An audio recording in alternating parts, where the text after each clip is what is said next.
Dakar 1988, c'était mon premier Dakar. Stéphane Péteroncel, une nouvelle recrue pour l'équipe bleue, son auto Philippe Joanneau. Déjà, c'était un rêve d'y participer. Donc j'en rêvais depuis des années en voyant juste les belles images à la télévision, les belles images de bataille entre Hubert Auriol, Cyril Neveu, mais surtout au milieu des magnifiques décors. Ça me faisait rêver.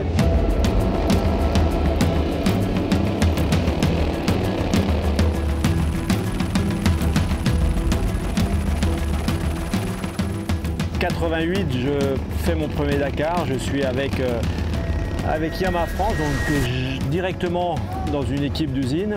Et ça a été un vrai choc émotionnel, ça c'est sûr, parce que j'ai pris conscience de la difficulté de l'épreuve.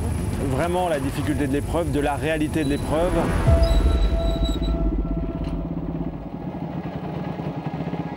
Cette année-là, j'étais avec un coéquipier chez Yamaha qui était un multiple champion du monde de motocross et qui a eu un accident au bout de 3 jours et s'est retrouvé tétraplégique. Donc tout de suite, tu sais que c'est pas du playback, que c'est une course où tu risques ta vie. Mais d'un autre côté, j'ai été au bout, on a réussi à aller au bout avec mes autres coéquipiers. Je n'ai pas terminé bien placé, mais j'ai au moins gagné une étape. Mais c'est à ce moment-là que j'ai encore plus adoré.